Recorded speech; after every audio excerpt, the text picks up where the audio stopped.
Today's video is going to be about how to go through the recruitment process and my take on this process and what I would like to convey to you out there if you are searching for a tech job. Doesn't necessarily need to be a cybersecurity job, but I thought that this could be valuable for some of those people that are starting to get frustrated in an environment where there is a significantly less amount of jobs than there was 2 years ago and there was 3 years ago, through this very complicated environment. On one hand, you have a lot of videos out there: go into cybersecurity, get your degree online, get a job in 3 months. And you have all of these gurus posting videos, and most of these videos are nothing more than leading to a course. And I'm not even doubting that some of these courses are not useful.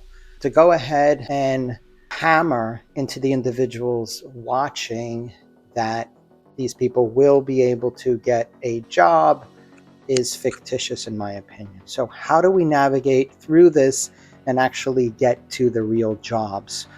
Well, one thing that I have noticed, and this is important, is you will get, let's say, recruiters sending you messages. So they're going to send you a message and, your skills meet our qualifications, and they're going to send you. Now, this is a templated message. It's going to have your name at the top, and you may get kind of excited, but in reality, that's just a templated message. And maybe 30 to 50% of the time, depending upon your LinkedIn skill set, you may reply and say, yes, I'm interested, and they may not even reply. Why? Because they may have looked it over and said, okay, well, this candidate doesn't meet the criteria, whatever it may be. So, in my opinion, the vetting process is horrendous. When I say vetting process, many of these recruiters are not educated enough to vet a cybersecurity candidate. He's just moving on my leg here. So we're getting instances where we have candidates and they may have an incredible skill set, but what you have, a process which is monotonous. So, for example, I went through a process once where 3 recruiters, actually 4 recruiters, were talking, asking the same stupid questions. Not one of those 4 recruiters had an ample amount of cybersecurity knowledge to distinguish whether or not I would be a good fit. And obviously, I'm telling them, okay, yes, I would be a good fit. But after you go through 4 recruiters, literally 4 recruiters, first it was an offshore company, and then it was her supervisor, then it was their supervisor in the US, then it was someone from the same company with someone from HR pretending that that was the actual real interview process. Now, I went through the process. I wanted to become acclimated with the system, and this way I can tell others how to navigate essentially through the system. So I just saw it as getting acquainted with the process. There is a technical interview, usually, to proceed that. And the technical interview may or may not be relevant to exactly what the job role has to do, but hopefully it will be.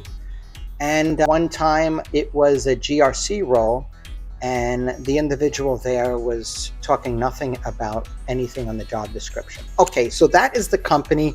They are entitled to obviously ask the questions that they want. Obviously, they're employing. But the vetting process, how do we navigate through this monotonous process of these recruiters that 95% of the time they're reading off of a paper and they have no way to distinguish if you are even qualified to facilitate the process? Let's say you're very qualified.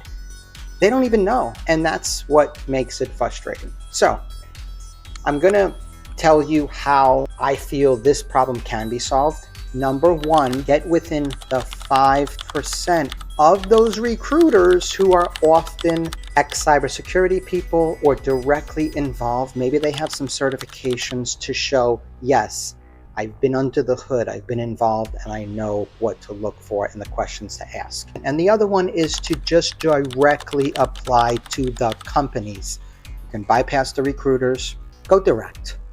And sometimes when you get a interview in a scenario like that, it's going to pay off in the long run because it is not a contract position, it's a direct hire. And yes, you have to initially go through HR, but at least you're going through the company and not some recruiter who may be working with another recruiter. And it's just a time-consuming process. And every time you go through an interview, it takes something else out of you. It's kind of like you're going for that one role, and now you just got through one, and then you got through another, and then and it's just like, okay, it is definitely draining. So once again, go with the 5% if you can. And what I am going to offer, and there has been a lot of emails regarding this topic, and a lot of people are frustrated. And my thoughts was we can help facilitate that. I have some friends who are in organizations and offer jobs in tech and cybersecurity. And the solution would be to literally go through a process where that person would involve myself and maybe one other individual, and we just ask pertinent questions, and then we can direct you to the pertinent role. So that's one thought. Now the challenge is to allocate the time so that I can accomplish that. So yes, part of the 5% is a wonderful scenario. And then another scenario would be to go directly to the company. Now, these are just two important points. I'm not going to go through, there's nothing ChatGPT-ish here. There's nothing I'm reading. This is just off the top of my head. I know sometimes, we're watching videos, it's like 5 ways that you can da-da-da, and that's not one of those videos. In fact, ChatGPT is always throwing junk out there, and I'm not going to do that. So yeah, you may not have the perfect video with the wonderful editing and all that great stuff, but you're going to get the bottom line. I have experience, been in the industry over 20 years, if you include the tech aspect as well. Just separate from cybersecurity, but not really, because we were always engaging in some kind of a security from a programming standpoint. So I hope this helped. Keep at it. I know that's easier said than done. Yes, there is jobs out there, but I'm going to say you have to try probably 5 times harder than you were doing in, let's say, 2022 and 2023.